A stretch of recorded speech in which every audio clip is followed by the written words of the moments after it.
আমাদের মন্ত্রণালয় থেকে পরবর্তীতে সিদ্ধান্ত নেওয়া হয়েছে যে ক্ষতিগ্রস্ত কৃষকদের মাঝে পুনরায় বীজ সহায়তা প্রদান করা হবে। সরকারি প্রণোদনার মানহীন বীজে ক্ষতির মুখে গোপালগঞ্জের কৃষক। পেঁয়াজের উৎপাদন বৃদ্ধি ও আমদানি নির্ভরতা কমাতে গোপালগঞ্জে ৬০০ প্রান্তিক কৃষককে প্রণোদনা হিসেবে পেঁয়াজ বীজ দেয়া হয়েছিল। সেসব বীজ বপনের পর ৪২০ জন চাষির মাঠে চারা হয়নি ৫ ভাগও। বিষয়টি জানাজানি হওয়ার পর গঠিত তদন্ত কমিটি এর সত্যতা পেয়েছে বলে জানিয়েছে কৃষি সম্প্রসারণ অধিদপ্তর। সামিউল আলমের তথ্য, ছবিতে ডেস্ক রিপোর্ট।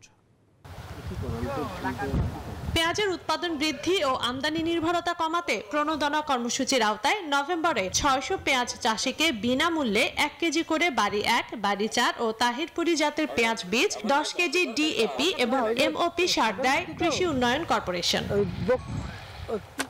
৬০০ বিঘা জমিতে প্রণোদনার এসব বীজ রোপণ করেন চাষিরা। বপনের ১০ দিন পর ৫ ভাগ চারাও গজায়নি। এতে প্রায় ৯৫ ভাগ পেঁয়াজ চারা না গজানোয় অঙ্কুরেই নষ্ট হয়েছে বীজতলা। ওই জমিতে কোনো ফসল বুনতে পারছেন না ক্ষতিগ্রস্ত কৃষক। ক্ষতিপূরণের দাবি জানান তারা। বসুন্ধরা টিস্যুতে ছাড়ের ছড়াছড়ি। বসুন্ধরা টিস্যু নিয়ে এলো নিশ্চিত ছাড়। সম্পূর্ণ মায়ের হয়ে গেছে, কিন্তু আমি তো খুব বড় একটা ক্ষতির মুখে পড়ে গেছি। আমি হয়তো কন্ট্রাক্টরের মাধ্যমে তো এগুলো হয়েছে, কন্ট্রাক্টর তো পুরো নিচ্ছে, আর না অনেক সময় বিশ্ব জার্মিনেশন ঠিকমতো রাখা হয়নি, পরীক্ষা না করে আমাদেরকে দিয়েছে।